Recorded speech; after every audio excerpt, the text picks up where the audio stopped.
airplane landed here in Prestwick Airport. So the first thing I want to do is visit Kilwinning. I grew up in Kilwinning in the late 60s and we lived in two homes. We lived in Croft Head, which is up here, and we lived in Green Cottage. That was a few years later, but it's in this area. That's the first port of call, and then what we're going to do is travel to Livingston, where I'm spending the first layover. So we'll do some kind of little route through the countryside, I think, and avoid the motorway, coming in through Whitburn and Blackburn, where I went to Blackburn Academy, and we'll see West Calder and East Calder. Lovely place.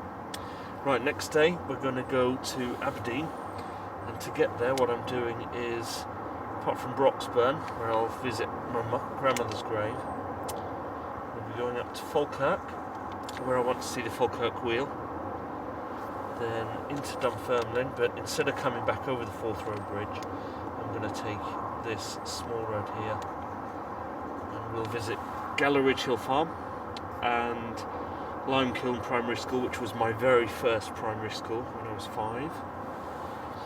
Then from there we're going to visit Dundee, but I want to come in over the south side of the Tay, so probably up the motorway and then cut across the A91 and then drop in over the bridge and visit Dundee there. Things to see in Dundee. Then what I'm going to do is head up to Aberdeen for the end of the day, but going through Kirriemuir. Used to have family who lived in Kirriemuir, and it's also the place where J.M. Barrie Museum is. He's the chap who wrote Peter Pan. So the day will end up here in Aberdeen. Right, next day, quite a head-on day, we're going to go through Aberdeen to Fort William. So what I have in mind, there's two locations I want to pre-visit. There's a village called Penang, and I also want to come down and visit Culloden Moor, which is somewhere around this region here. It doesn't show it on the map. So we'll take the coastal road up here. This will be a nice little trip. Cut through here and then into Penang. And then I'm going to just take the North Coast Road all the way down here towards Inverness. Visit Culloden Moor. Probably won't stop in Inverness. I don't really have plans to. What I will do is bypass Inverness and come down the west coast side of Loch Ness, and I'll visit Urquhart Castle, or Urquhart. I'll obviously do lots of Nessie spotting, probably won't see anything then, but then we'll come down here through Fort Augustus, drop down into Fort William, spend the evening there in Fort William. Next day we've got Highlands, want to do Glencoe. I'm thinking I'll go to Oban. I've never been there before. So we'll come down here, we'll do the visitor centre at Glencoe. Then I'll bring down the road through the Highlands. Fantastic views down here. And then I'm going to cut across into Oban here. I've been told it's the place to go. Look, it's just opposite the Isle of Mull. And then the target for the rest of the day is Stirling, back over here, because I want to see the castle. So what I'm probably going to do is bring down the route through this coastal road here, and then come back up through Loch Fyne, and then cut across to Loch Lomond and visit Luss. I'll spot a lunch there, and then over into Stirling, where I'm going to visit the castle. And then the next day, what we've got to do is head to Edinburgh. But I'm staying over in Livingston one more night, so I'll bring it back down into Livingston. But then into Edinburgh, so much to do in Edinburgh. We've got the Arthur's Seat, not Linlithgow, where's that other palace? Arthur's Seat and Holyrood Palace, the castle, Prince's Street, the gardens, Scots Monument, so much to do. And then finally on the last day we will head back down the same route we came, because it's such a lovely route, back to Prestwick and home. So there you go, 750 miles, coastal villages, coastal towns, cities, lots and lots to see, lots to do. So let's get cracking. I remember it's somewhere up here on the right. Here, if I remember, we kind of had to go up here a little way, and then there was a turning on the right. And that looks to be the one.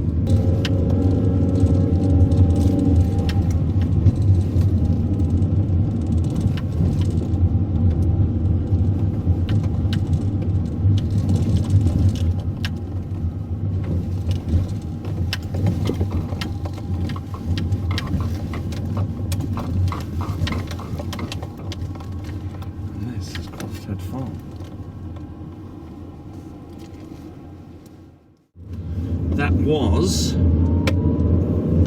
Croft Head. Croft Head was in the late 60s, probably about 67. Not at all how I remembered it. But then, hey, it's probably about 42, 44 years ago. So a long time ago. Okay, before we head off to Livingston, the next place to look at is Montgreen and Cottage. Montgreen and Cottage we stayed in 1974, and it was a strange place. Dad wasn't there. I have memories of him always working away anyway, and so it was my mum, my three sisters, and during the summer vacation it was also two of my aunts who were just a few years older than me. That is Alnwick Primary School. Alnwick Primary School was the school I attended when we lived at Montgreen and Cottage. It's a bizarre thing because it's now been turned into private residence, but it used to be a school.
The first home I'm going to visit is Stevenson Court.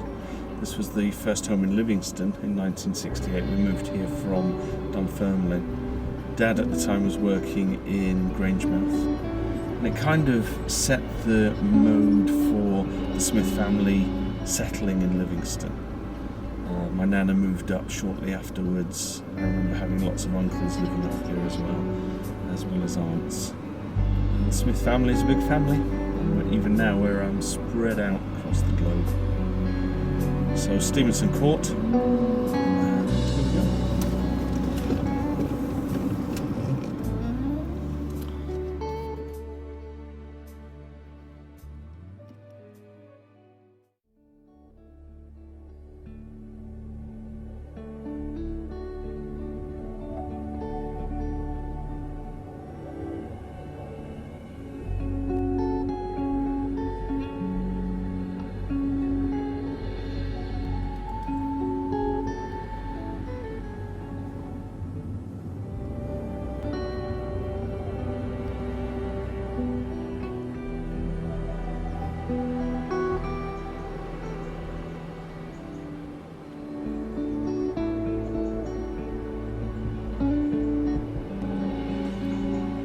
nana's death was a very poignant time for me, because it was the time when I'd first experienced death in the family.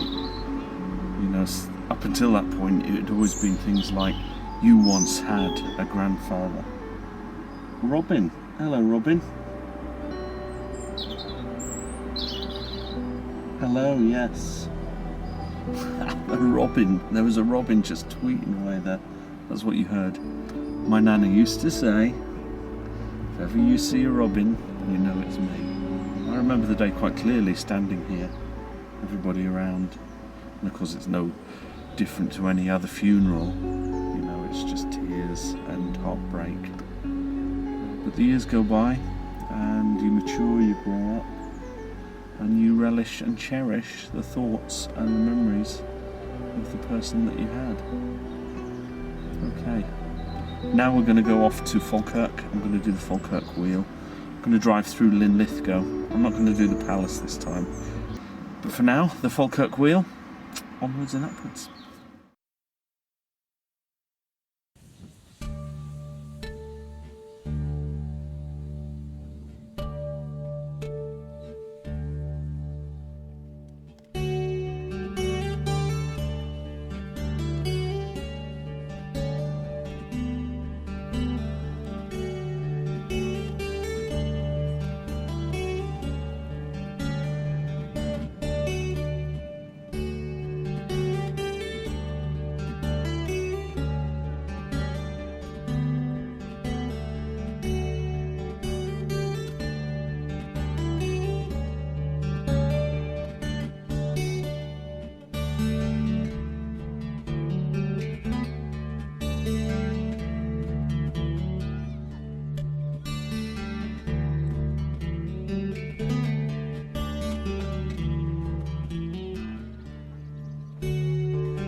What I've got to do is head for Gala Hill Farm via Lime Kilns Primary School.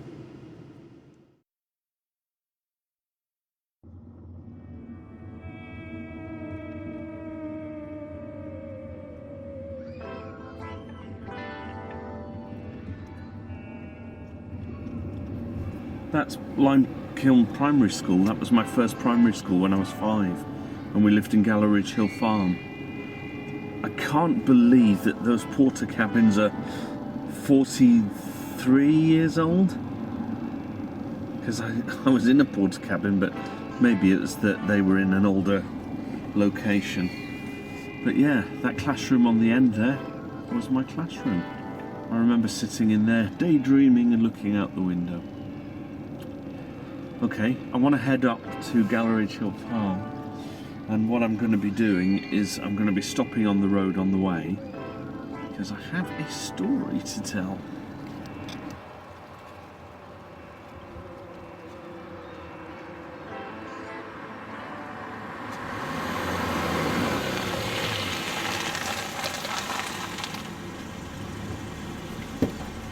One of the days when I was at the primary school, Dad had said he would pick me up for lunch, and I remember waiting at the gate, and he didn't turn up. So I took it upon myself that I had to walk home. Now Gala Ridge Hill Farm is 2.5 miles from where I'm from primary school, and I was 5, maybe 5.5. So really just I shouldn't count by myself walking on these roads. And on this road, a car stopped, and I was crying. I knew I wasn't lost because I knew the way. So anyway, this couple stopped, and they obviously were worried that a small boy was crying, lost in this wilderness. So they took me home.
Okay, so this is Gala Ridge Hill Farm.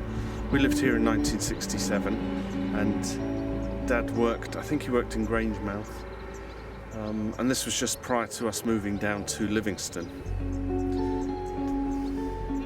David Bruce, who owns the house, has obliged me in having a little bit of a pilgrimage, so I'm going to walk around and just kind of fill my boots really. You can see the bedroom up here. This was my bedroom, this end one. Kitchens were down there, living room here. I'm not sure what these rooms were. These were probably just playrooms, storerooms. I remember we did use them. So if I walk around here, get just a view of the house from the side. Really quite elegant. And I remember down the left here we used to play in this place here. It was already a ruin when we lived here. It's turned into like an enchanted garden. It's lovely. This was an old storehouse, I guess. You can walk through here. And as kids, this was our playground. This was fabulous.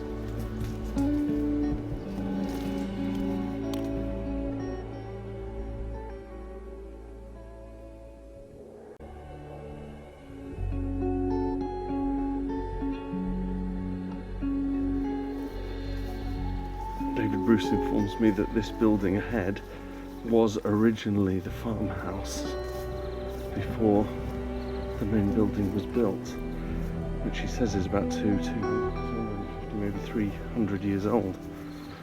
And I think there is a history of this place. That's why it's called Gala Ridge. Is that corporal punishment as it was, highwaymen used to be hung here.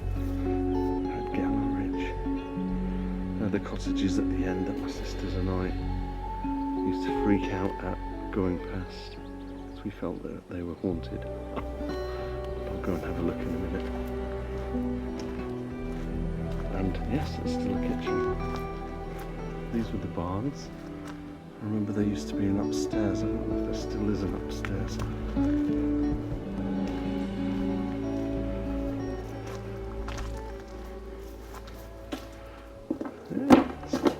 Still a barn for kids to play in and have their fun.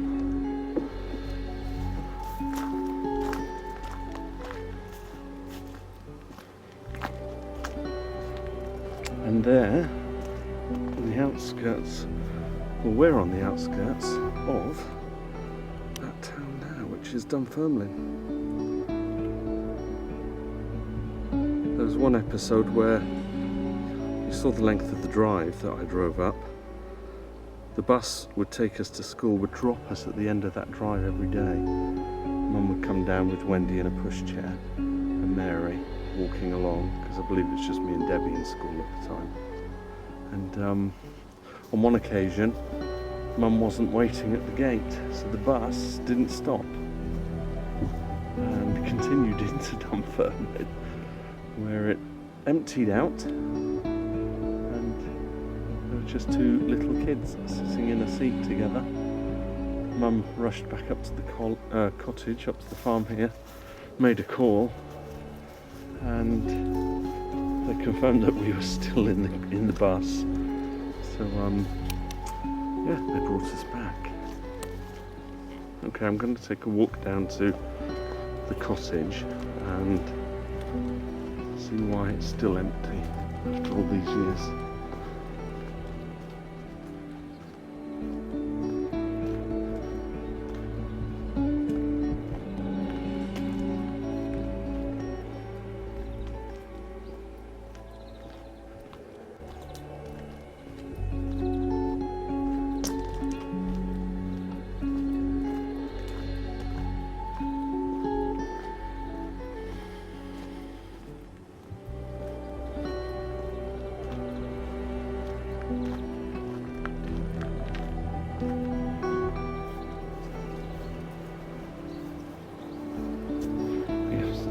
Fun and games in this garden. I remember that.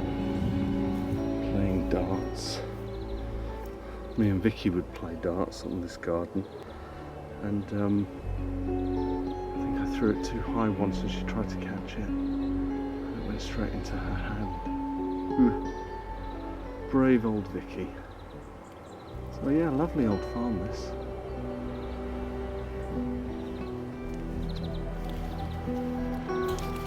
You never appreciate it as a child, I guess because it's not the kind of thing you're interested in.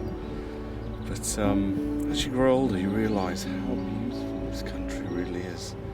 And I'm looking around me now, and from where I'm situated, if I look over here, there's a mountain range over there. And then if we swing round to this side, you've got mountains over there. It's amazing. I'm not sure what those are, whether that's the start of the Highlands. And I guess I've got to get my bearings here. If Dunfermline is over here, then that's north, over that way, or north is probably that way, which would make sense. The sort of beginning of the Highlands and the ending of the Lowlands.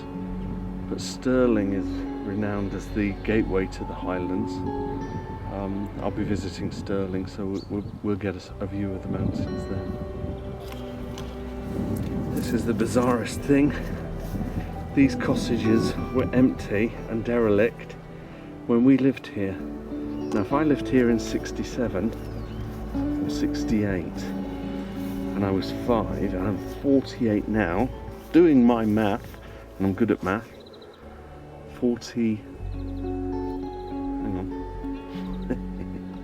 43 years these cottages have been derelict.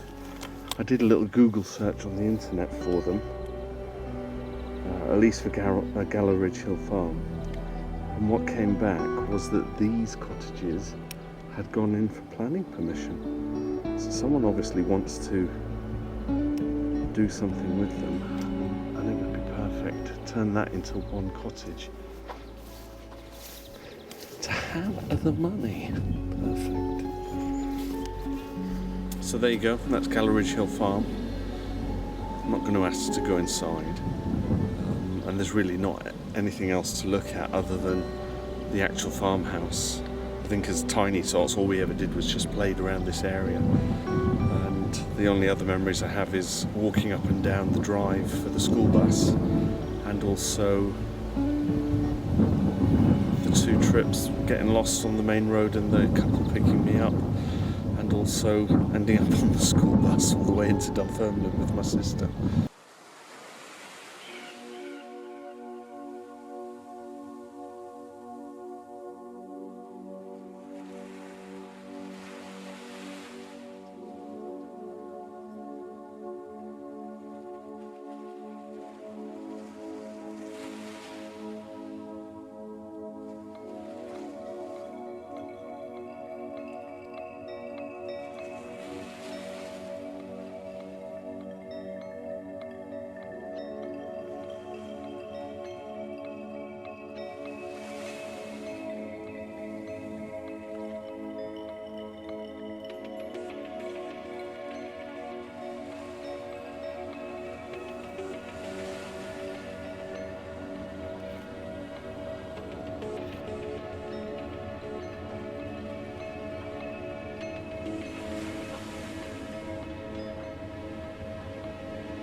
behind me is Aberdeen. Aberdeen is known as the Grey City or the Granite City because most of the buildings are made out of granite quarried nearby. In the 70s, the discovery of oil in the North Sea gave it the affectionate name of Oil Capital City of Europe. Take a drive through the city, give you a little info on it, and then we're going to head up to Penang and Colodmore, Loch Ness, Urquhart Castle, and finally Fort William.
This is Furness.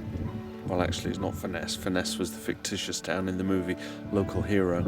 This is Penang. It's on the north coast of the Aberdeen county, Aberdeenshire. It was a small fishing village in the 1800s. Now most of the inhabitants are just holiday dwellers and all the homes are holiday homes. But it's a quaint little village. They even have the red telephone box from the movie Local Hero, although it's not on the same location. I understand from reading that popular demand by tourists, such as myself, requested that the telephone box be erected permanently. It now works as a working feature. So I'm going to take a walk through the village and just kind of pull it all in. Thank you for calling Knox Oil and Gas. Thank you for gas. Oh, the Thank you for calling Knox Oil and Gas. Thank you for calling Knox Oil and Gas. Thank you for calling Knox Oil and You don't Gas. have to go there. I'm more of a telex man. I could fix the deals in an afternoon over the phone. Cal, I got a confession to make. I'm not Scottish. Yeah, hold Furness a minute, would you? We have to talk to a Mr. Urquhart, an accountant. Can you tell me where we might The find him? phone box just across the road at the jetty. You can talk to anywhere in the world from there. I don't want to be coy with you, Gordon. I want to buy the whole place. Don't know exactly, sir, but I'm told that comment-wise, Leo might be worth a look. All I need just now is you're okay to negotiate. I've got the Knox man on the hook. Just give me the time to land him in style. Would they be wanting to buy a boat too, Mr. Urquhart? Gideon, if things go well, they'll have to buy their own shirts back off us this time next week. I know I don't have to ask you, sir, but could you treat our conversation with confidence for the meantime? Oh, I give you my word that I'll be as discreet as the next man, Mr. McIntyre. Mr. McIntyre, telephone to Mr. Houston. Apart from anything else, a Rolls Royce will last far longer. It is a false economy to invest in cheap things. It's not cheap. The Maserati's over 30,000, and it looks much nicer. Oh, I can just see you getting 4 or 5 winter lambs and a box of mackerel into the back of a Maserati. Are you sure there are 2 L's in dollar, you mean? Yes. And now there are 2 G's in bugger off. That was a telephone call from America. There's a Mr. Harper coming to see you here. Harper? Yes, Happer. Spelt it for me.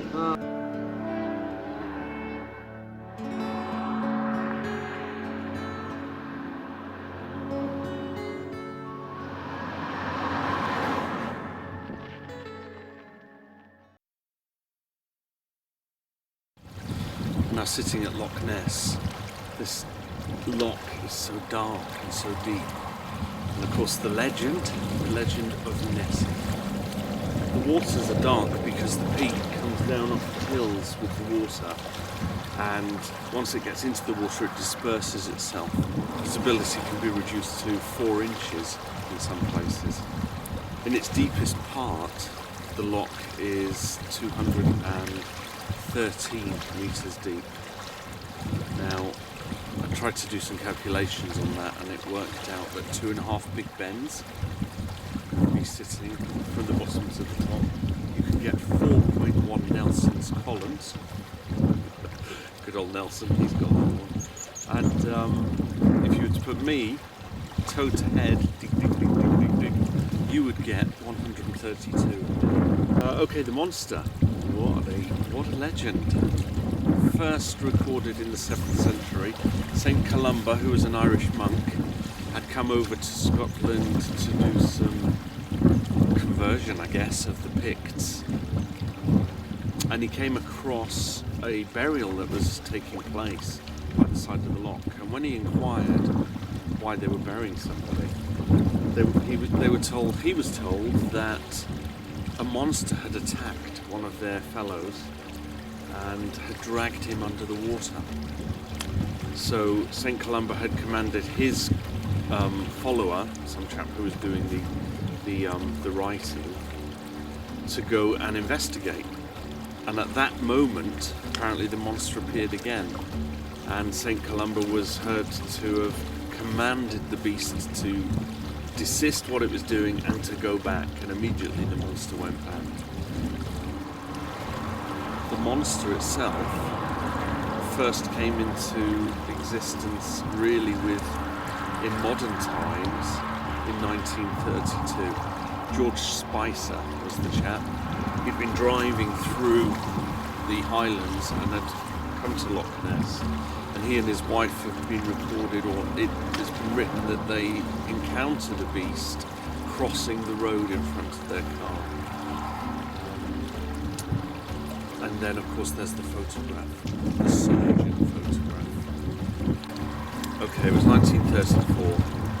It's what is known as the iconic image of Nessie. It's the black and white print with the long dinosaur neck coming out of the rippling water.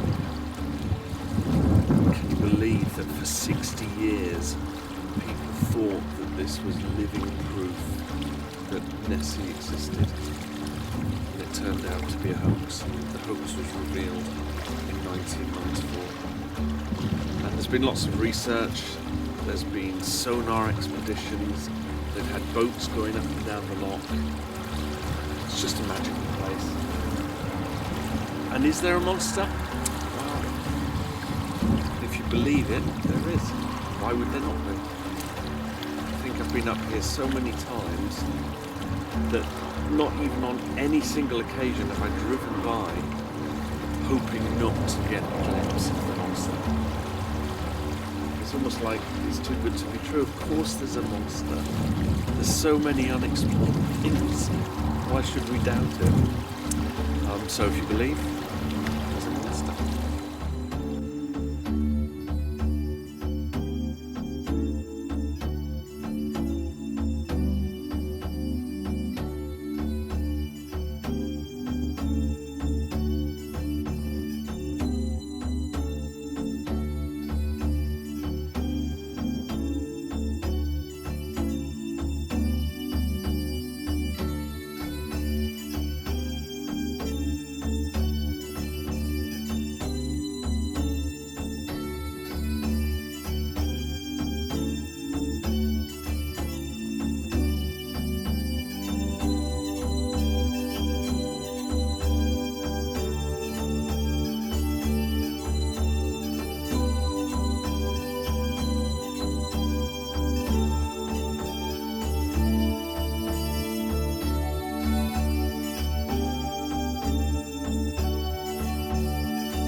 One of the amazing things about Scotland is the never-ending Highlands, the mountains. Just when you think you've seen one and you've reached as many as you can, you go past a hill and then there's another one.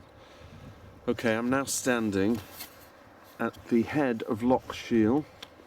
Loch Shiel sits in the Glenfinnan Valley, and if you look around here, it's just hills and hills and mountains. It just goes beyond.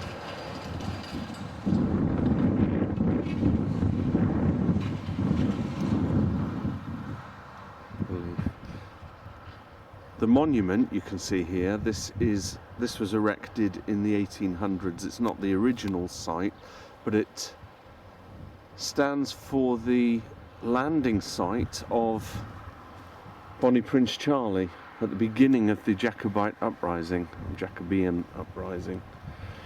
Said that he sailed in from France up Loch Shiel and landed. I think he actually landed over there.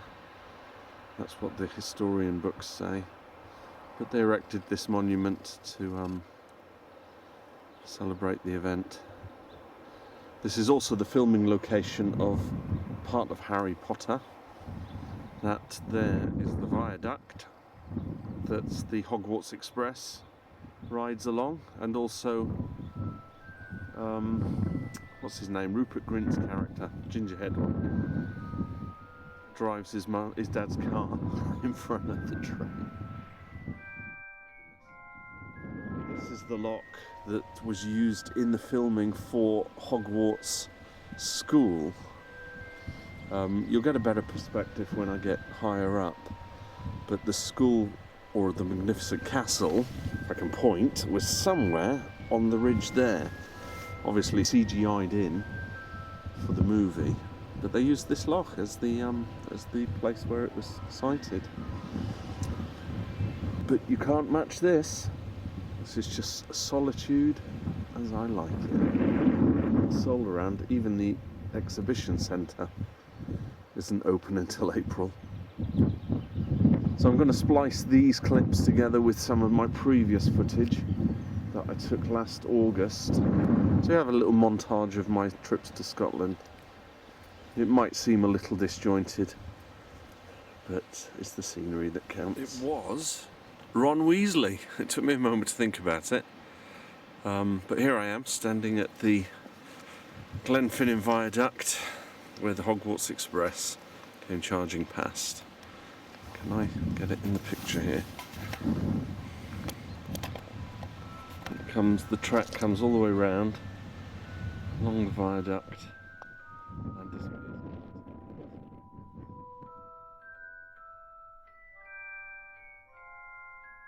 It's a bit windy, and as you can see it's overcast, but you know what? I don't mind that. I don't mind not being with people here. It just goes up.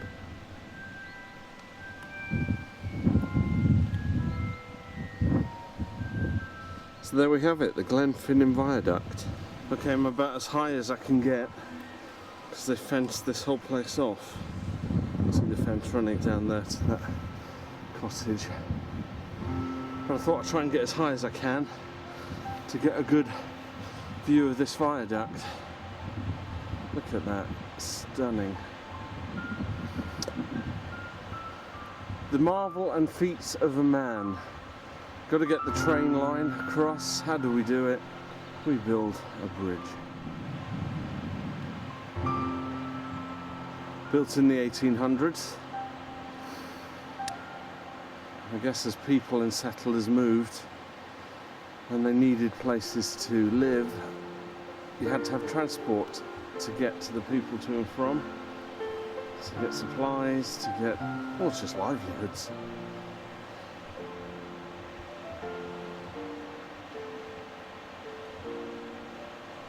It just goes on and on and on. A bit like me, really. There you go.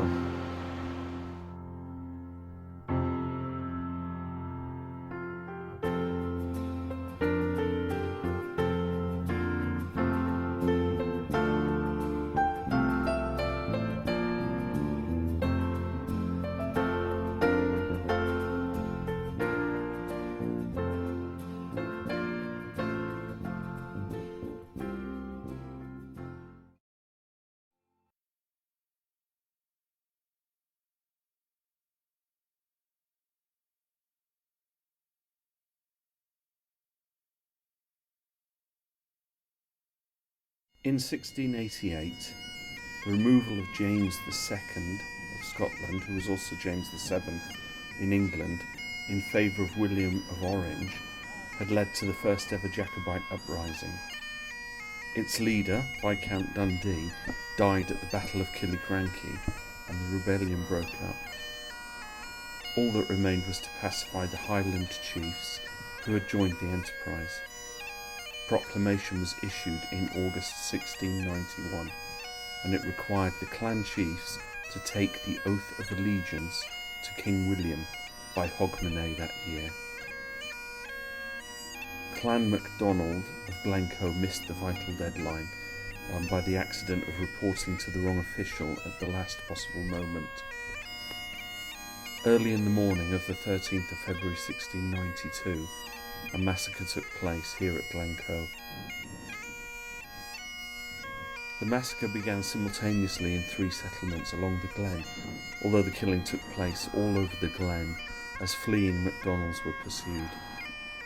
38 MacDonalds from the clan MacDonald were killed by the guests who had accepted their hospitality on the grounds that the MacDonalds had not been prompt in pledging allegiance to the new monarchs, William and Mary. Another 40 women and children died of exposure after their homes were burned. This is the original order sent to Captain Robert Campbell, instructing him to kill the MacDonalds of Glencoe. He was to spare none below the age of 70. You are hereby ordered to fall upon the rebels, the MacDonalds of Glencoe, and put all to the sword under 70. You are to have special care that the old fox and his sons do upon no account escape your hands. You are to secure all the avenues that no man escape. This you are to put in execution at 5 o'clock precisely, and by that time, or very shortly after it, I'll strive to be at you with a stronger party. If I do not come to you at 5, you are not to tarry for me, but to fall on. This is by the King's special command, for the good and safety of the country, that these miscreants be cut off root and branch. See that it is put into execution without feud or favour, else you may expect to be dealt with as one not true to the King nor government, nor a man fit to carry commission in the King's service. Expect you will not fail in the fulfilment hereof, as you love yourself. I subscribe these with my hand at Ballyhollis, February 12th, 1692.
stopped, and in fact the sun's shining. I've had some fantastic weather while I've been here. I'm now in Luss, on the banks of the Loch Lomond.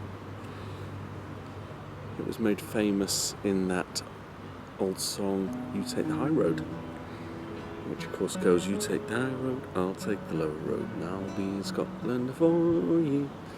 For me and my love will never see again, on the bonny, bonny banks of Loch Lomond. But you know, they say, when in Rome, do as the Romans. So, when in Scotland, you should do as the Scots. And I've been thinking perhaps take a wee dram while I'm here, because it would be foolish not to, wouldn't it? Let's have a smell of this. Oh, that does smell good. A little bit of scotch. Normally I take this with my ginger ale, and I like ginger ale with scotch or brandy. It's a peculiar taste, but each to his own.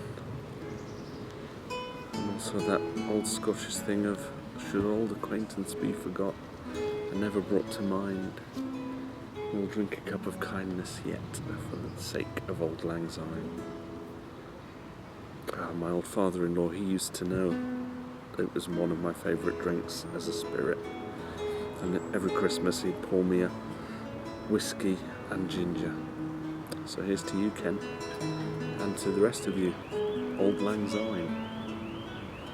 But I am driving, and really I shouldn't be drinking and driving, so I shall pour that back in the bottle.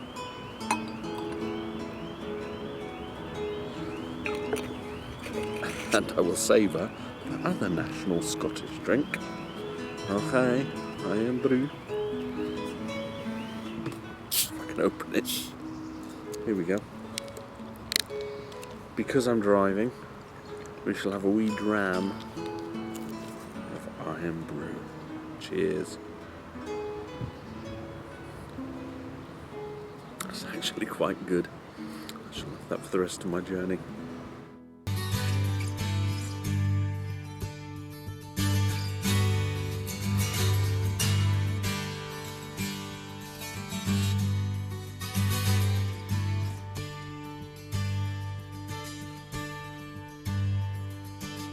Sometimes I wish I was born in another time, long, long time ago. Things were much harder then, but I liked the clothes they wore and the way they did their hair. At least they took some care. Then they all went off to war. You can never have it all.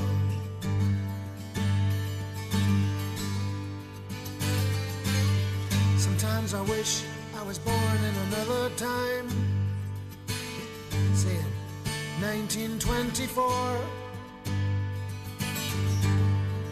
People didn't have much money then. In fact, most folks. Oh my God, I thought I'd have a heart attack. But a few stops on the way up. This is just amazing. 360-degree panoramic view of Edinburgh from the highest point. Top of Arthur's Seat. Lived here in '67.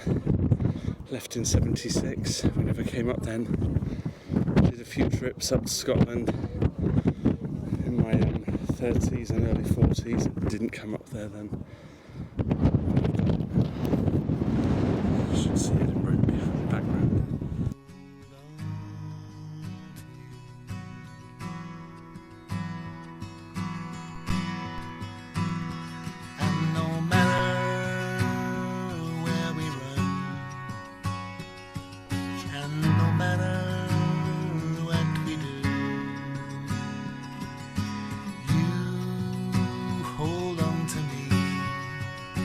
I'll hold on to you.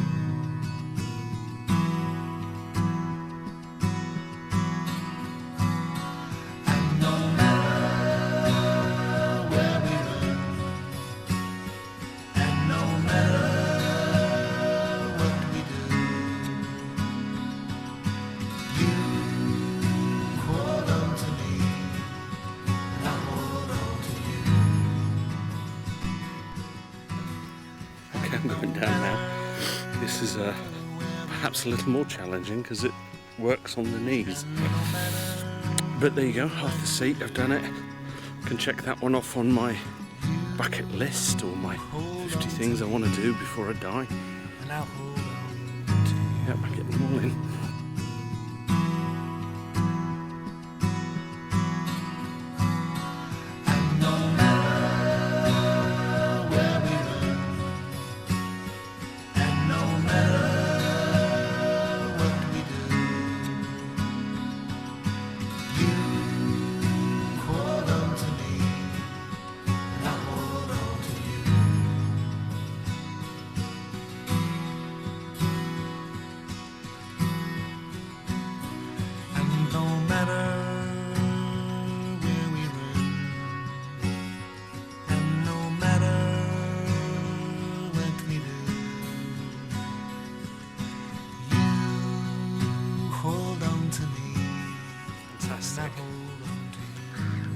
Well worth the effort.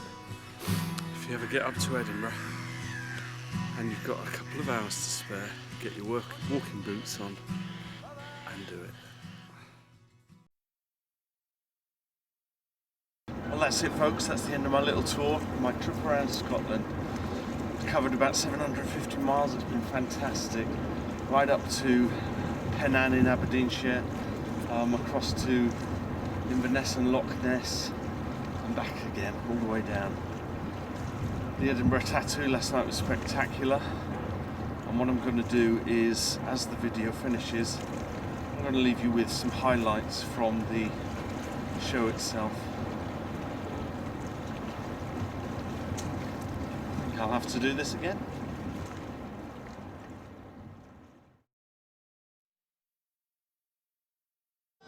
One or two, just a long way away.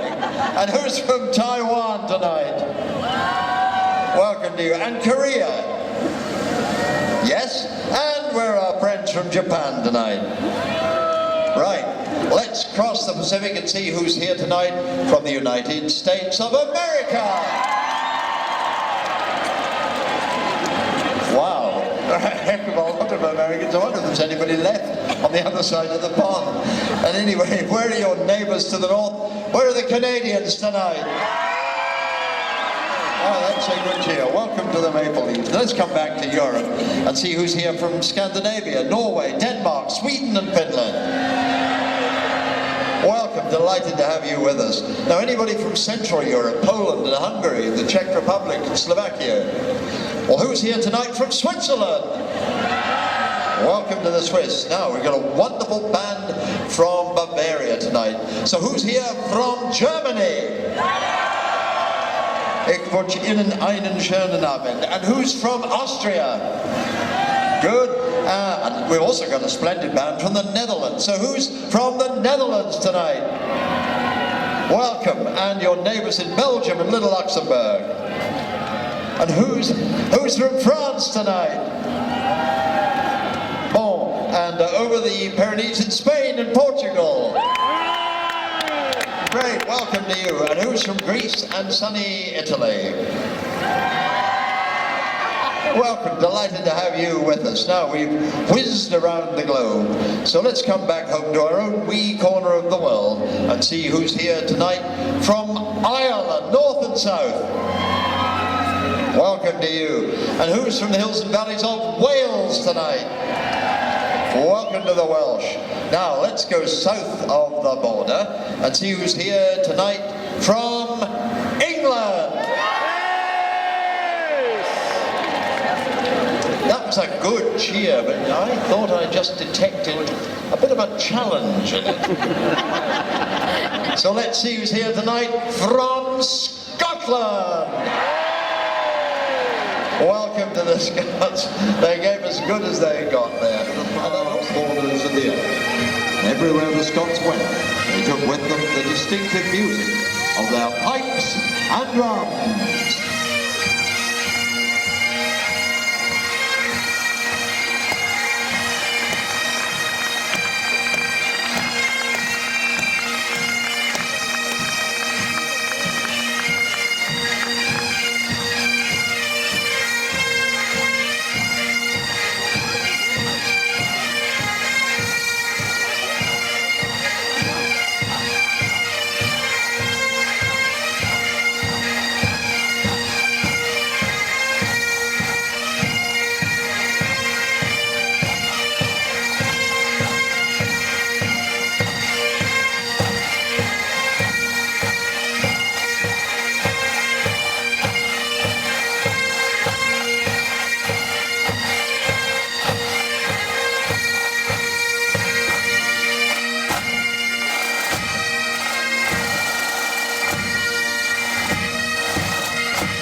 with the continent of Europe have been close for centuries, and amongst the strongest have been with those other great seafarers across the North Sea, the Dutch. The Dutch, as you can see, are also famous for their expertise on two wheels, and wearing 1914 pattern uniforms and playing instruments from the same period.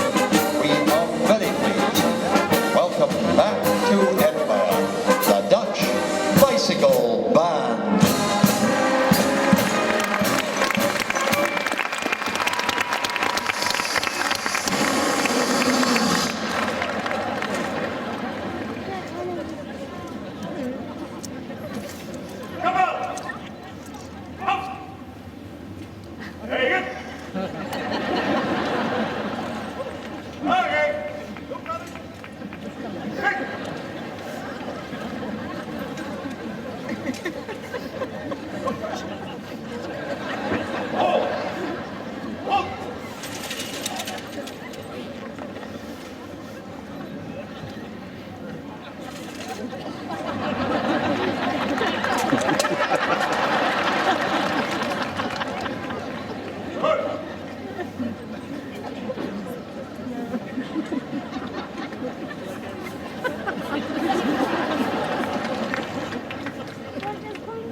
We sail aboard the 46-gun frigate HMS Unicorn. And the firepower of a Royal Navy 18-pounder gun was formidable. A cannon shot could punch through 3 feet of solid oak, and it had a range of 1.5 miles. Many of the guns came from the Scottish Carron ironworks, most famously the short-barreled carronades, which lasted well into the 19th century. Firing a naval cannon required a great deal of labour and manpower. A typical gun crew needed 9 men. Gunpowder was brought up in guns by the powder boys, who were typically only 10 to 14 years old. But the older and stronger crews needed to run the guns out until the barrels protruded from their gun ports. The crews normally had to stand beside the guns, because after they were fired, these heavy guns would recoil back with tremendous force. Now, when naval had just the right moment, and while the gun crews were in action below, the Royal Marines would be along in the rigging, waiting for the chance to pick off their opponents. Now the drummers beat to quarters as the crews run the guns out, preparing to fire. But you know, even then there wasn't much money for defence, and the British Admiralty didn't provide enough powder for captains to train their crews in real firing, which usually had to wait until the ships were in action. The figurehead at the bow of our ship tonight represents a unicorn leaping over the waves, wearing the naval coronet with alternating sails and stern castles. The mythical unicorn isn't simply a horse with a single horn.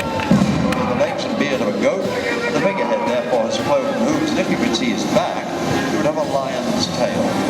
16 different ships of the Royal Navy have carried the name Unicorn, and between them they've earned one of the highest numbers of battle honours of any Royal Naval ship name. In the second half of the 19th century, the Royal Navy fought only one ship-to-ship action. Its naval brigades, seamen and Royal Marines were trained in land warfare, and they fought in action as far apart as China and Africa. When the security of the South African trade route was threatened in the Boer War, the action of a naval brigade dragging its specially adapted guns over them to relieve the siege of Ladysmith in 1899 went down in history as the origin of the famous naval gun run. And tonight, ladies and gentlemen, we've got 2 crews who are going to show you some of the elements of the famous gun run. On the port watch, that's the north side of the arena, a team from HMS Collingwood. And on the starboard watch, the south side, a team from HMS Sultan. Now, if they're going to race effectively, ladies and gentlemen, they're going to need your encouragement. So I think it might help them to know the before they start just exactly how much encouragement they can expect. So can I ask those of you in sections 1 to 8 to give a cheer to the crew of HMS Collingwood. Let them hear how loud you can cheer, ladies and gentlemen. Now, let's see all of you in sections 9 to 17, how loud you can cheer the team from HMS Sultan. I think the HMS Collingwood crowd is going to have to cheer louder than that if their team is going to win. But you'll see the crews have laid out the guns, they've detached the limber boxes, laid them out, and detached the wheels too from the limber boxes. They're now getting into a huddle to get themselves all ready for the competition, and soon they'll be on the start line. Now, there's a lot of hard work involved in trying to recreate some of the conditions that the crews encountered dragging these guns overland, because of course they had to drag them over very rough territory, over ravines and rivers and over very uneven ground. And so many of the manoeuvres that you'll see are the sorts of things that they had to do, but there's a lot of weight involved in these pieces of equipment. The wheels are 100 pounds weight each. The guns weigh 1,200 pounds, and those limber boxes weigh 420 pounds. So they do require a lot of effort. So, ladies and gentlemen, get ready to cheer as the crews are on the start line and ready to go. And off they go. So cheer along, ladies and gentlemen. HMS Collingwood looks as if they're about half a boot ahead. They're exchanging the wheels now with the limber. On go the wheels. It looks as if HMS Sultan's getting ahead now. So those of you in 1 to 8, you'll have to cheer louder if HMS Collingwood's to catch them up. Definitely HMS Sultan is turning ahead. So the HMS Collingwood crew needs your encouragement to turn faster. Off come the wheels of the limber. They're going to fire 3 rounds from each gun. And the HMS Sultan gun fired first, so I guess they're in the lead. But so HMS Collingwood supporters, you'll need to cheer them louder if they're going to catch up. And HMS Sultan is moving ahead, but there's still a lot to play for. So keep the encouragement coming, ladies and gentlemen, as the wheels spin round. And away they go again. They're going to fire another 3 rounds from a defensive position to finish their actions. Then they'll link up the guns and the limbers and race to the top of the esplanade.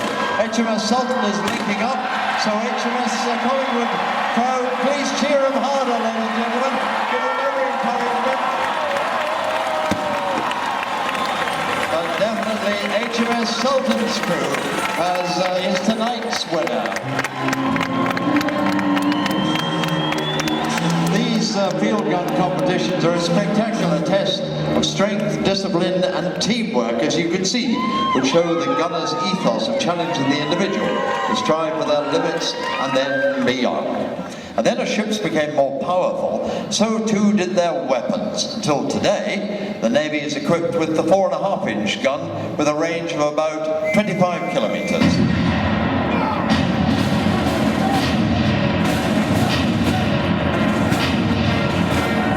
They carry as well the ship-to-ship harpoon missiles, which can reach out well beyond 100 kilometers.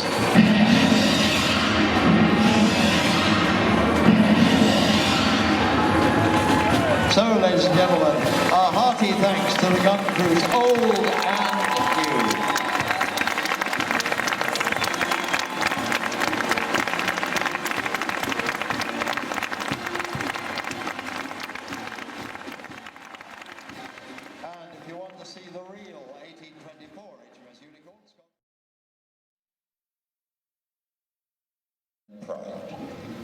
And in particular, we think of those in action in other parts of the world tonight.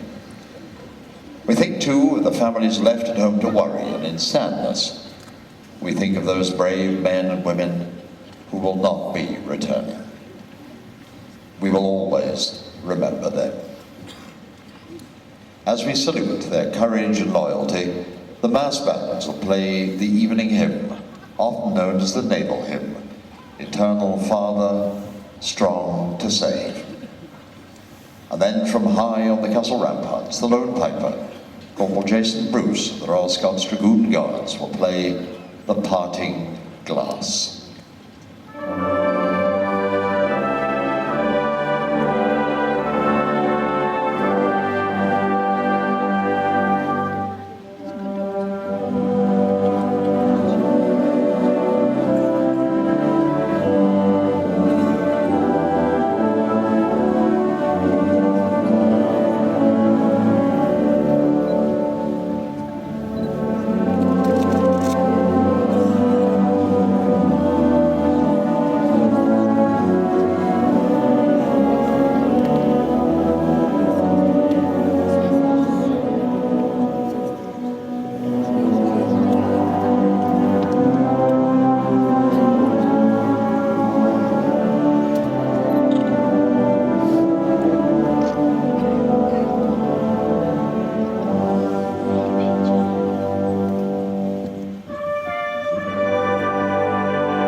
Well, you probably think that John O'Groats is the most northerly point in mainland UK.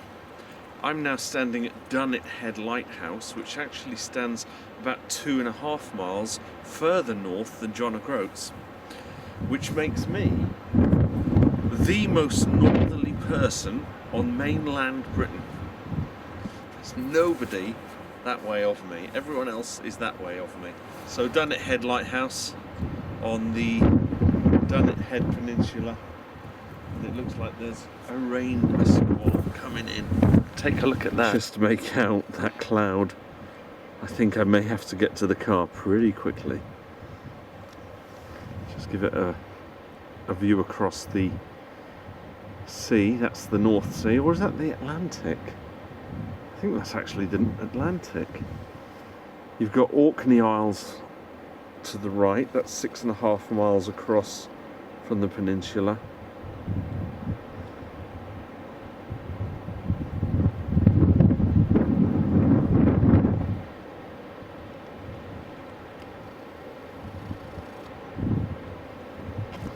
Okay, I'm going to make it to the car, I think, before the rain comes.